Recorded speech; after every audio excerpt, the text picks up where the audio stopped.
a volunteer from Slough, leading a team from the British charity KhalsaAid. KhalsaAid. KhalsaAid. KhalsaAid.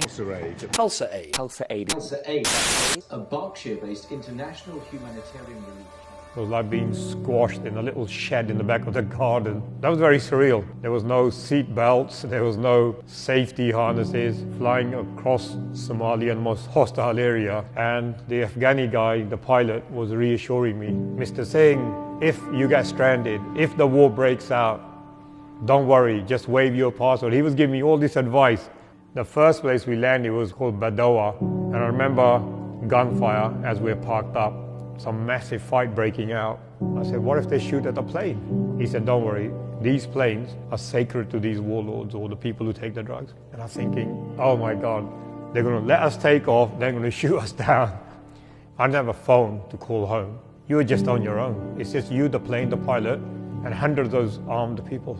I wasn't afraid. I think I was more, I saw it like, I'm going to be wasted. Instead of being thinking I'm going to be killed, I'm thinking I'm going to be wasted here. This is not the life I wanted.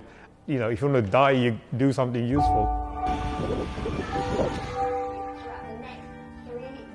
Now, every few weeks, he and his team travel to the world's disaster zones. So in 1999, when we were celebrating 300 years of the Khalsa, and I read earlier in the day about a convoy going to the Kosovo-Albanian border, and I thought, why are we giving langar, which is a community kitchen, for those who are struggling in society, to those who don't really need it anymore. And then I remember tying the ropes on a truck, and I was thinking out KhalsaAid. How about KhalsaAid? We could have called it anything.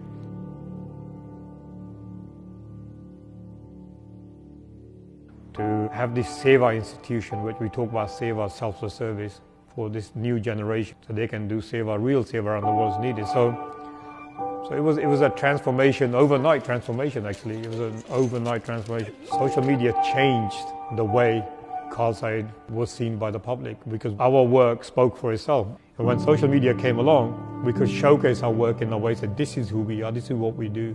And the world responded.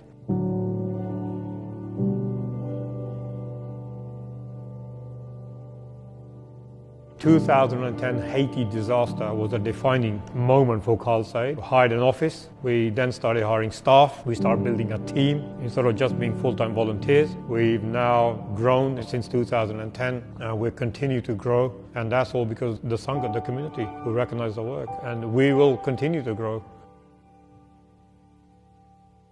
If you look at the success of KhalsaAid, one side you've got the donors who believe in the vision. But next is the committed, dedicated, passionate individuals who've taken their message forward.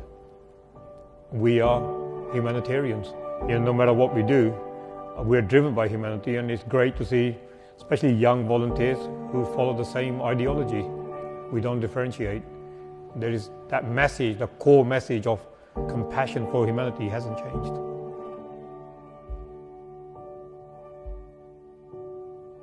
Everyone from day one who supported KhalsaAid, been a volunteer with KhalsaAid, from trustees to volunteers to supporters to donors to well-wishers. Without all of these guys, we wouldn't be where we are. It's been amazing teamwork, and it's going to continue. I'm sure many more volunteers will join us, so thank you. Thank you for your love and support for KhalsaAid.